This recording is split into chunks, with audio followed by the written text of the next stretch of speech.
realidad voy a hablar como de filantropía y de inversión social, de organizaciones de la sociedad civil, cómo se regula y cuál es el marco regulatorio de todo este sector.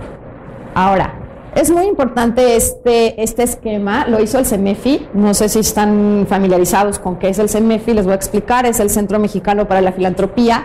Es una organización, ya tiene 25 años, en que su tarea es promover la filantropía y bueno, y hacen un chorro de cosas y también estudios. Y ellos fueron los que hicieron como este esquema de entender en qué sector nos movemos y cuando hablamos de organizaciones de la sociedad civil, ¿a qué me refiero? Entonces, cuando hablamos de sociedad civil, en general hablamos de todo, quitamos al gobierno, hablamos tanto del concepto lucrativo y no lucrativo. Y entiéndase por lucrativo el sí reparto de utilidades, o sea, conocemos una empresa entre los accionistas, invierten cierta cantidad de dinero, el negocio es bastante fructuoso y se lo llevan a la bolsa. El concepto no lucrativo es, generamos dinero por procuración de fondos o por como sea, y el dinero de el dinero recaudado se va al proyecto social y o ambiental. Esa es la gran diferencia. Bueno, no solo ambiental, sino en sí a un proyecto, no al bolsillo de los accionistas. Este esquema va a ser muy importante porque ese es el esquema que va a tomar la ley del impuesto sobre la renta para definir quiénes sí pueden acceder al permiso para recibir donativos deducibles de impuestos, lo cual este esquema por eso es muy importante. Entonces, concepto lucrativo, personas físicas, cualquier empresa, ahí están, estas no juegan en esta materia. Asociaciones religiosas y partidos políticos se van a entender que son personas morales con fines no lucrativos, es decir, un partido político o una iglesia, para lo que van a utilizar el dinero no es para el bolsillo de los jerarcas, sino para, en el caso de la iglesia, para todo el tema religioso, en el tema de la política, en fin, y ahí se van a quedar. Estas personas, y también están aquí las asociaciones de autobeneficio, es decir, sindicatos, cooperativas y demás, ¿okay? Estas personas a las que estoy diciendo, iglesias, partidos políticos, sindicatos, no van a pagar impuestos por los ingresos que reciben, punto, y hasta ahí se queda, ¿okay? Cuando yo hablo de organizaciones de la sociedad civil, voy a hablar de las organizaciones de servicios a terceros, y aquí van a ser como tres tipos de organizaciones. Las fundaciones que tienen patrimonio propio, que pueden ser desde empresariales, comunitarias, independientes o operativas. Las asociaciones operativas como tal, también se les conoce como el primer piso, que aquí todos conocemos un orfanatorio, un asilo, la atención a animales, desde derechos humanos también está aquí en este rubro, y de instituciones al servicio del sector, la promoción, el fortalecimiento, investigación. Aquí digamos que entra Fortalece Legal, porque Fortalece Legal al final su objetivo es apoyar al sector legalmente. Todas estas organizaciones también se entiende que tampoco van a pagar impuestos por los ingresos que reciben, pero este tipo de organizaciones pueden acceder al permiso del SAT para recibir donativos deducibles de impuestos para el donante. ¿Les queda claro cuál es la diferencia? Ahora, no sé si ustedes recuerden, o al menos a mí se me hace muy fácil explicar la diferencia, justo cuando fue el postdebate de los candidatos presidenciales, cuando se estaban peleando los coordinadores de campaña, Videgaray, que era coordinador de la campaña del PRI, estaba, como ya saben, echando toda la grilla a Monreal de que cómo era posible que Morena, de dónde había sobrevivido y tal. Entonces voltea y dice, es muy sencillo, Morena no está ve el lunes y no va a estar en el directorio de donatarias autorizadas. Pues sí, es correcto, porque no puede estar, ¿no? Morena está en una organización política, y ojo, el proselitismo político no está prohibido, sino que simplemente no está aquí, y como no está aquí, no va a recibir donativos deducibles de impuestos. Ahora, ¿qué es lo que pasa y cómo está regulado el impuesto sobre la renta? Este sector de aquí, asociaciones religiosas, partidos, las reglas no son claras. Y en cambio las de donatarias son súper claras. ¿Por qué? Porque ellos son los que van a recibir donativos que eventualmente el donante los va a deducir de su base gravable. Esa es la gran diferencia, creo que a mí me importa mucho que se queden con eso. O sea, una iglesia un partido político, un sindicato, no va a pagar impuestos por los ingresos que recibe, pero la iglesia, el diezmo que le den o lo que sea, no te va a dar un recibo deducible de impuestos. Y en cambio las organizaciones sí lo pueden hacer. ¿Okay? Entonces creo que queda muy claro en este esquema y siempre que yo a lo largo de la conferencia y todo este tema voy a hablar únicamente de todo este sector nada más. ¿Okay?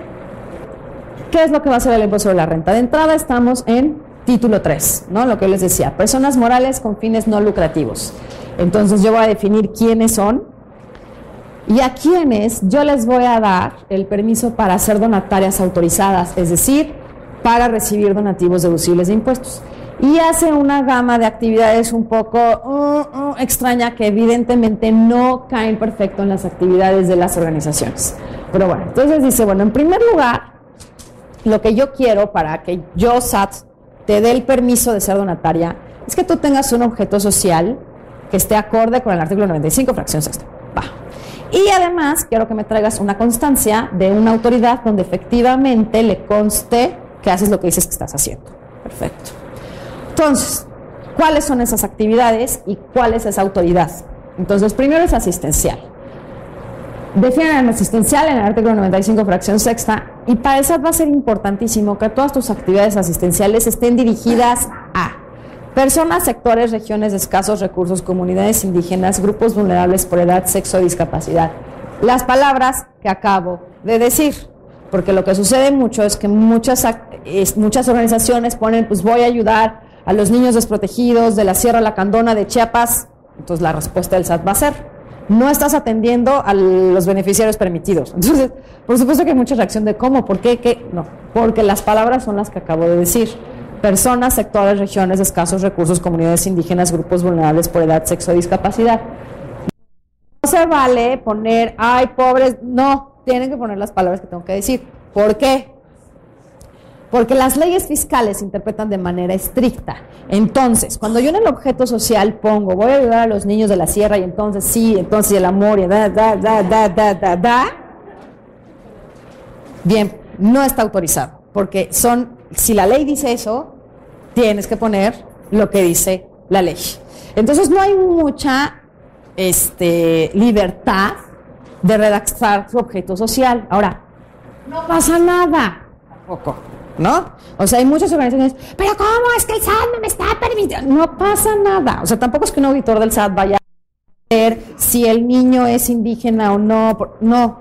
Entonces, un poco hay que entender esto y el objeto social tiene que ir de conformidad con la ley sobre la renta. ¿Qué es de conformidad? Que diga las palabras que dice ahí, no las que quieras decir que tú. Entonces, todo lo que es la misión de la organización y lo que tú quieres hacer, ponlo en la página de internet, en el folleto, donde quieras, pero no, en el acta constitutiva tiene que ir de conformidad con la ley sobre la renta. Entonces hay que jugar, y es aquí donde hay muchas fallas y donde cae claramente un abogado que no conoce del tema. Porque entonces aquí es cuando me ponen unos objetos sociales hermosos, coadyuvar con la sociedad, y sí, y bueno, yo he visto unos objetos sociales preciosos y que por supuesto SAT va para atrás, ¿no? Entonces, ya entendiendo eso de, bueno, ok, ya, voy a liberarme de la necesidad de poner como todo mi corazón en el objeto, tienes que poner la ley sobre la renta. Ok, ya lo hice. Entonces, ¿qué autoridad me va a hacer la constancia?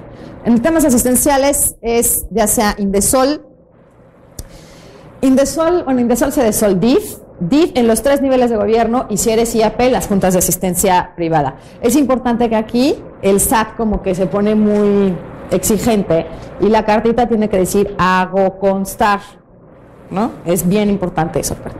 Ahora, educativa. Cuando yo hablo de educativa, bueno, mexicanos primero está aquí. No. Cuando hablo de educativa es escuela. Necesito una escuela. La Facultad Libre de Derecho de Chiapas puede acceder al permiso de ser donataria autorizada, pero porque es escuela, porque tiene un plantel, porque tiene profesores, porque físicamente, porque para esto necesitas el permiso de la SEP diciendo que eres escuela como tal. Muchas organizaciones educativas que tienen programas de capacitación a maestros por fuera o de acompañamiento a niños o que ven el tema de educación, terminan siendo autorizadas en el tema asistencial, no en este. ¿Ok? Investigación científica y tecnológica. Para mi gusto, es el rubro más natural y el más lógico. ¿Por qué? Porque, por ejemplo, en la constancia de Cedesol te piden 25 fotos y casi la foto tú la despensa, ¿no? O sea, como muy, sí, es un poco no del todo agradable. Y en el Reinesit tiene una lógica, pues valga el pleonasmo, muy lógica, ¿no? Hay que llenar el registro, que es en línea, el Registro Nacional de Instituciones y Empresas Científicas y Tecnológicas. No es un software amigable, pero aquí sí no depende si conoces a alguien o no. Y la gran ventaja en este rubro es que el CONACYT quiere que mucha gente haga investigación. Entonces tampoco van a exigir mucho. Sí, o sea, sí necesitamos, en este caso de organizaciones, que hagan investigación. Cuando hay investigación tampoco se están imaginando aquí al científico Ciro Peraloca, no. La verdad es que hay muchas organizaciones que hacen más investigación de lo que ellas se imaginan, desde documentar todo el trabajo que hacen. Okay. Becantes, bueno, también todas las organizaciones que se dedican a becas con presentar el reglamento. Cultura, evidentemente va a ser tema de Conaculta, que lo va a autorizar. Todos estos rubros, a excepción del de investigación, no tienen mucha libertad de redacción. El de investigación sí. Y las ecológicas, digamos que van a ser de 3 tipos, ¿no? Ecológica es la promoción, pues, de la cultura ambiental, de cuidado del equilibrio ecológico y demás, la conservación de animales en peligro de extinción y el trabajo en las áreas naturales protegidas. ¿Cuál es la maña aquí en las ecológicas y qué está pasando en las organizaciones ecológicas? Para el tema de promoción, ustedes me explicarán, pero Semarnat dice que no es la autoridad adecuada para emitir esa constancia. Si Semarnat no es la facultad para emitir esta constancia, que alguien me explique quién es. Entonces, muchas de las organizaciones ecológicas están batallando con esto. De todas formas, puede ser Semarnat o cualquier autoridad ecológica estatal, y creo que las estatales han cooperado mucho más que la misma Semarnat. En las áreas naturales protegidas tiene que ser el listado que el SAT publica. Hay un área del Semarnat, la Comisión Nacional de Áreas Verdes Protegidas, Naturales Protegidas, perdón, que publica, pero al final el SAT es las que el mismo SAT publica. Pues entonces hay una diferencia importante ahí, pero bueno, tienen que ser esas, y animales en peligro de extinción.